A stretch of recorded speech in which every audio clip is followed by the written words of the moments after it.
아가서는 삼류 연애소설이 아니라 하나님의 말씀이죠. 삼류 연애소설처럼 보이는 것은 성적 묘사가 많기 때문에 그렇습니다. 하지만 성적인 묘사 또 성생활 이것은 결코 신앙적이지 않은 것이 아닙니다. 성적인 것은 굉장히 아름다운 것입니다. 그 아름다움은 부부 안에서 이루어질 때 아름다운 것이죠. 부부 밖에서 이루어진 것은 죄악이고 그것은 추한 것입니다. 하지만 부부 안에서 이루어지는 성적인 것, 그것은 아름다운 것입니다. 그래서 이 아가서의 사랑이 그냥 사랑이 아니라 아름다운 사랑이고 또 가장 위대한 사랑이다 이렇게 말할 수 있습니다. 이 가장 위대한 사랑은 시작으로부터 증명되는 것이 아니라 마지막으로 증명되는 겁니다. 시작은 좋은데 마지막이 안 좋다. 그러면 그 사랑은 아름다운 사랑, 또 위대한 사랑 이렇게 말할 수 없습니다. 그러니까 대체적으로 시작은 뜨겁잖아요. 하지만 얼마 가지 못해서 중단하고 서로 원수가 되는 그것은 결코 아름다운 사랑, 위대한 사랑이라고 평가할 수 없는 겁니다. 하지만 그 사랑이 처음부터 끝까지 마지막까지 정말로 그 속에서 이루어지는 서로 주고받는 내 사랑아 할 수 있는 그 사랑, 그것은 아름다운 것이죠. 그리고 그 마지막으로 그 사랑이 아름다웠다, 위대했다 이렇게 말할 수 있는 거죠. 그래서 이제 오늘 본문은 우리가 이제 8장으로 왔잖아요. 8장까지 그 솔로몬과 술람의 여인의 그 온 세월이 있었을 겁니다. 그 세월의 마지막 부분에 해당된다고 볼 수 있는데요. 그들의 사랑이 어떻게 표현되고 있냐면 5절을 보면 그의 사랑하는 자를 의지하고 거친 들에서 올라오는 여자가 누구인가. 자, 이들의 사랑이 어떤 사랑이에요? 서로 의지하는 사랑. 그렇죠? 의지하는 것. 그러면서 어떻게 왔어요? 거친 들에서 올라오는 거친 들을 겪은 거죠. 사람이 살아가면서 아무리 사랑하는 사람이라 하더라도 늘 좋을 수만은 없잖아요. 위기도 있고 어려운 환경도 있고 힘든 일도 많지만 그런 모든 것들을 거치면서 살아와요. 어떻게 살아와요? 의지하면서. 나 혼자 감당하는 것이 아니라 서로 의지하며 살아오는 것. 이것은 서로 신뢰했고 또 어려움을 극복하면서 마지막까지 오는 사랑. 그 사랑이야말로 아름다운 사랑입니다. 그래서 이 마지막은 참 그 사랑이 처음부터 지금까지 아름답게 오고 있다는 것을 보여주고 있어요. 자, 그리고 이제 이어지는 말씀이 너로 말미암아 내 어머니가 고생한 곳 너를 낳은 자가 애쓴 그곳 사과나무 아래에서 내가 너를 깨웠노라. 이 사과나무 아래라는 것은 이렇게 반복돼 나오잖아요. 이것은 굉장히 그 깊은 성적 묘사를 하고 있는 겁니다. 그것이 왜 그러냐면 그 앞에 보면 너를 낳은 자가 애쓴 그것, 너를 낳은 자가 애쓴 그것은 뭐예요? 어머니가 그녀를 낳고 그녀를 낳게 만든 그 장소, 그것을 집으로 표현할 때도 많잖아요. 근데 그곳 사과나무 아래서 내가 너를 깨웠노라 하는 말, 이것은 저는 성적 묘사인데 이 부부는 어떤 그런 성적인 것이 사라지지 않고 그 안에서 사랑의 열매를 맺는 것, 그렇죠? 그래서 자녀 얘기는 나오지 않지만 그들의 어떤 성생활에 관한 이야기를 한 겁니다. 그러니까 이들이 지금 마지막 부분이잖아요. 처음부터 끝까지 그런 아주 은밀한 사랑, 연합된 사랑의 그 아름다움을 그대로 유지하고 있다는 것을 보여줘요. 그러니까 아름다운 가정과 그 아름다운 가정 속에서 이루어지는 사랑의 위대함, 이것은 마음의 사랑은 물론 육체적인 사랑 모두를 포함해서 아름답게 이루어지는 것, 그것이 아름다운 사랑이라고 말할 수 있죠. 우리가 이제 결혼이라고 말할 때 결혼의 3대 요소가 있잖아요. 그 3대 요소가 뭐죠? 첫 번째는 사랑해야 합니다. 서로.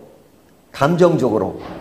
사랑 없는 결혼이면 실제로 결혼해서 부부로 산다 하더라도 사랑이 없어 사는 거는 그냥 껍데기로 사는 거죠. 진정한 사랑은 사랑이 전제됩니다. 두 번째는 법적인 사랑이어야 돼요. 그렇죠? 우리가 결혼식을 하고 이 결혼 신고를 하는 것은 법적으로 본인뿐만 아니라 제3자가 그들이 부부라고 인정하는 거잖아요. 그러니까 법적인 사랑으로 이루어져야 돼요. 또 하나는 육체적인 결합이 있어야 돼요. 육체적인 결합이 없는 사랑은 진정한 결혼 생활이라고 말할 수 없습니다. 이 3대여서 마음의 사랑이 있고 법적인 결혼이 이루어지고 그 다음에 육체적인 결합이 이루어지는 것, 이것이 결혼이다 이렇게 정의를 합니다. 근데 이제 이들은 이것을 다 갖춘 거죠. 그래서 6절에 보면 너는 나를 도장같이 마음에 품고 도장같이 팔에 두라. 도장같이. 도장은 뭐예요? 이게 우리가 이제 뭐 계약서 쓸 때 도장을 꽉 찍잖아요. 에? 여기 도장은 보통 도장도 아니죠. 이게 왕의 도장이니까 이게 옥새입니다. 옥새. 에? 그러니까 이 도장에 대한 이야기가 나오고요. 그 다음에 6절에 보면 이렇게 나오죠. 사랑은 죽음같이 강하고 질투는 수울같이 잔인하며 불길같이 일어나니 그 기세가 여호와의 불과 같으니라. 자, 굉장히 불과 같은 것을 이야기하는데 사랑은 죽음같이 강하다. 사랑은 강합니다. 질투는 수울같이 잔인하며, 여기 질투란 말은 나쁜 의미로 쓰인 게 아니에요. 사랑하는 부부는 질투할 수밖에 없죠. 누구? 내 아내가 다른 남자를 사랑할 수는 없는 거죠. 내 남편이 다른 여자를 사랑할 수 없는 겁니다. 아, 우리 집사람은요 너무너무 사랑에 깊이가 있고 넓이가 있어서요 우리 앞집에 있는 그 남자를 그렇게 사랑해요. 그거는 말이 안 되는 거죠. 그렇죠? 그러니까 하나님이 우리를 향할 때 질투하시는 하나님이라고 그랬잖아요. 그 이야기 왜냐하면 나 외에 다른 신을 섬기지 말라는 거죠. 그러니까 이 부부간의 사랑이라고 하는 것은 서로에게 완전히 의존하고 서로에게 소속된 것입니다. 내가 너 안에, 너 안에 내가, 이겁니다. 그러니까 이 사랑이 아름다운 사랑이에요. 그러니까 이 사랑이 도장과 어떤 질투할 만큼 그런 사랑, 이런 겁니다. 그러니까 이런 사랑 안에서 아름다운 성생활이 이루어지는 것은 너무너무 귀한 것이다 이거죠. 그래서 이제 교회 내에서 이제 성에 대한 이야기를 많이 하지 않잖아요. 뭐 금기시되고, 이 사실은 아가서도 유대인들에게 30세가 돼야 읽을 수 있는 그런 책이기도 했습니다. 하지만 하나님이 우리에게 주신 것 중에 아름다운 선물 중에 하나가 성입니다. 그러니까 이 성을 하나님이 원하시는 뜻대로 활용할 때 그것은 아름다운 것이다 하는 것을 보여주고 있는 겁니다. 자, 그러면서 이제 8절로 넘어가는데요. 자, 8절부터 10절까지는 이런 사랑을 위해서 여기 술라미 여인은 결혼 전까지 그가 어떤 자세를 가지고 있었는가 하는 것인데요. 8절을 보세요. 우리에게 있는 작은 누이는 아직도 유방이 없구나. 자, 우리에게 있는 작은 누이. 그러니까 이것은 누구의 입장에서 본 거예요? 그 술라미 여인에 누가 있었죠? 오빠가 있었잖아요. 그래서 이제 1장에 보면 오빠가 그녀를 포도원 지기로 둔 것을 보고 참 그 오빠는 나쁜 것처럼 얘기했단 말이죠. 그러니까 그 동생을 이렇게 부려먹고 일시키는 것, 그래서 얼굴이 거무잡잡해진 것에 대해서 어떤 부정적인 묘사가 있는 것처럼 보였지만 또 다른 한편으로 생각해 보면 그 오빠들이 그 동생을 어떻게 했다는 거예요? 지켜주었다는 겁니다. 무엇을 지켜주었는가? 그 여자가 순결을 지킬 수 있도록. 그래서 여기 보면 작은 누이는 아직도 유방이 없구나. 이것은 아직 어리다는 거죠. 그가 청혼을 받는 날에는 우리가 그를 위하여 무엇을 할까? 청혼받는 날이 올 때까지 그를 지켜줘야 된다. 어떻게? 9절. 그가 성벽이라면 우리는 은망대를 그 위에 세울 것이요 그가 문이라면 우리는 백향목 판자로 두드리라. 이것은 뭐냐면 그녀를 지켜준대. 성벽이라면 우리가 망대로 그녀를 관리하고 보호하고, 그 다음에 그가 문이라면 백향목 판자로 두드리라. 그래서 딱 그를 보호하는 것. 그래서 오빠가들이 그를 보호하고 다른 남자들로부터의 어떤 보호를 이루면서 그가 결혼할 때 순결한 여인으로 다가갈 수 있도록 만드는 것이다 하는 겁니다. 그러니까 그 동생을 지켜준 오빠에게 감사하는 표현이 들어가 있는 거죠. 내가 순결을 지키고 그리고 때가 돼서 신랑을 만나게 되고 그 신랑에게 줄 수 있는 가장 큰 선물이 뭐냐? 그 중에 하나가 순결이라는 거죠. 자, 이런 사랑은 결코 물질로 거래할 수 없는 사랑입니다. 그래서 11절부터 12절까지 보면 솔로몬이 바알하몬의 포도원 있어 지키는 자에게 맡겨두고 그들로 각기 그 열매로 말미암아 은천을 바치게 하였구나. 솔로몬 너는 천을 얻겠고 열매를 지키는 자도 200을 얻으려니와 내게 속한 내 포도원은 내 앞에 있구나. 자, 이것은 무엇을 얘기하냐면 이들의 사랑은 너무 귀한 사랑이기 때문에 서로 물질로 거래할 수 없는 사랑이라는 거예요. 부부지간에 돈관계가 있으면 좀 그렇죠. 에? 뭐 남편이 아내한테 돈을 꿔주고 돈을 받고 이자 받고 막 그런 사람은 없겠죠. 뭐 간혹 그런 사람도 있다 그럽니다.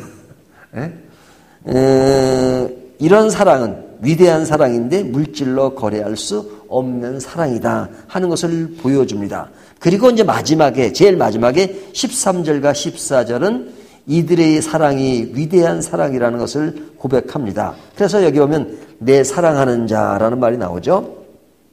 이 내 사랑하는 자라는 말은 이 아내가 남편을 호칭할 때 많이 씁니다. 그래서 이 아가서에 보면 이 호칭이 25회가 나오는데요.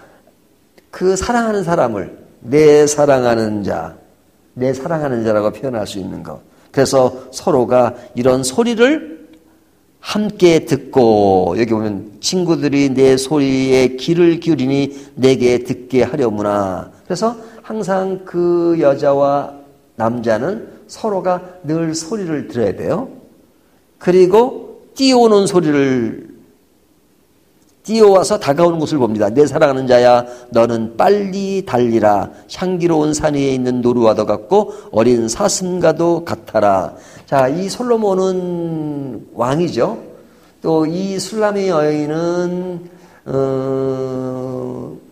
그런 당시 상으로는 좀 천한 그런 신분이라고 말할 수 있어요. 그러니까 왕과 이 여자의 그 상황은 격이 맞지 않아요. 그럼에도 불구하고 그 많은 후궁이 있고 뭐 왕비가 있고 뭐 시녀가 있다 하더라도 이 여자를 사랑한다 그러잖아요. 그러니까 이 여자에 대한 사랑, 신분상 맞지 않는데 둘이 굉장히 가까운 사이로 묘사한단 말이죠. 그래서 이 여자 이름이 뭐예요? 이름이 안 나오잖아요. 그냥 술라미 여자 그러면 이젠 술라미 여자면 그 지역 이름으로 생각할 수도 있어요. 술람이라는 지역에 사는 여자 이렇게 말합니다. 근데 이제 이것도 뭐 술람이라는 정확한 그 지명적인 표현이 없어요. 수냄 여인과 같은 것으로 보는데 또 학자들마다 다른 견해를 가지고 있습니다. 이 솔로몬이라는 말의 여성형이 술람이에요. 그러니까 이 말을 그렇게 표현한다면 뭐냐면 이 여자는 어떻게 호칭되냐면 솔로몬의 여자 이렇게 되는 겁니다. 솔로몬의 여자. 그러면 가장 귀한 이름이 뭡니까? 왕비도 솔로몬의 여자라고 부르지 않아요. 근데 이 여자는 솔로몬의 여자라고 부를 수 있다는 것은 굉장히 큰 호칭이죠. 어느 누구도 부르지 않는 이 여자만 솔로몬의 여인 이렇게 부른단 말이죠. 근데 이제 이 여인이 가까운데 너무너무 사랑해요, 둘이. 근데도 왕이기 때문에 왕이 항상 그 왕궁을 버리고 올 수만은 없잖아요. 그러니까 떨어져 있고 그런데 사랑하고 그러니까 서로 기다리는 마음이 얼마나 크겠어요. 그러니까 이 여인은 항상 그런 사랑하는 남편의 그 소리를 듣고 소식을 듣고 또 그리고 남편이 다가올 때마다 빨리 다가오라고 말할 수 있는 것. 그래서 그들의 사랑은 늘 함께 있을 수는 없겠죠. 하지만 늘 귀로 듣고 빨리 달려오는 것을 가장 귀하게 여기는 서로를 반기는 것, 서로를 기다리는 것, 그 바쁜 와중에도 항상 그녀를 찾아가는 것, 이것이 이들의 사랑의 아름다운 것이에요. 그래서 제가 오늘 제목은 가장 위대한 사랑이라고 제목을 붙였어요. 제가 첫 1장의 제목을 가장 아름다운 사랑, 제일 끝을 가장 위대한 사랑. 저는 이렇게 그런 걸 좋아해요. 아부를 맞추는 걸 좋아해요. 처음과 끝이 이렇게 같은 스타일의 제목으로 가고 모든 장의 제목을 사랑으로 다 끝나요. 사랑, 무슨 사랑, 무슨 사랑. 제가 이렇게 붙인 제목이에요. 근데 이 사랑은 정말로 위대한 사랑이다 하는 것을 강조했습니다. 자, 이 사랑이 왜 위대하다고 그랬죠? 다시 한번 정리합니다. 이 사랑은 처음의 사랑이 아니라 마지막 사랑까지 고백되어질 수 있는 사랑이기 때문에 위대한 사랑이에요. 처음 사랑이 중간에서 헤어졌고 중간에서 어글러졌고 그런 게 아니라 끝까지 오면서도 마음의 사랑과 육체적인 사랑이 계속 유지되고, 그리고 서로를 향한 마음을 위해서 이미 그 전에 순결히 지켜줬던 사랑이었고, 그 다음에 물질과도 거래할 수 없는 그런 사랑. 그래서 소리를 듣고 기다리는 마음을 늘 가지면서 서로를 아끼는 이 사랑. 이 사랑이야말로 가장 위대한 사랑인 것이다 하는 것이 이제 아가서를 마무리 짓는 겁니다. 그런데 이 사랑은 단순히 남녀 관계 사랑으로만 끝나는 것이 아니라 우리들에게 주는 그런 신앙적 교훈이 있죠. 그것이 뭡니까? 하나님과 우리의 관계를 표현하는 것이잖아요. 하나님이 우리를 어떻게 사랑하셨어요? 이렇게 사랑하셨잖아요. 하나님이 우리를 사랑하실 때 우리 죄인을 의롭게 만들어주시고 그의 아들 예수 그리스도를 이 땅에 보내셔서 그분을 신랑으로 비유하게 하시고 우리를 신부로 비유하게 만드신 그 하나님, 그 사랑, 그것이야말로 가장 위대한 사랑이죠. 그 위대한 사랑 속에 우리가 있는 겁니다. 예수 그리스도가 우리의 신랑으로, 우리는 신부로서 묘사된 그런 사랑, 그리고 우리와 함께 해주시는 그 사랑, 지금도 우리를 인도하시고 역사하시는 그 하나님의 위대한 사랑, 그 사랑의 흐름 속에 우리가 있는 겁니다. 우리는 위대한 사랑을 하고 있는 사람들입니다. 오늘도 이 사랑을 마음에 지니고 계속해서 아가서 1장부터 8장까지 이런 사랑 안에 있다는 것이 우리에게 얼마나 행복한 것인가를 다시 한번 느끼면서 우리의 삶 전체가 사랑으로 점철된 저와 여러분이 되시기를 주님의 이름으로 축원합니다.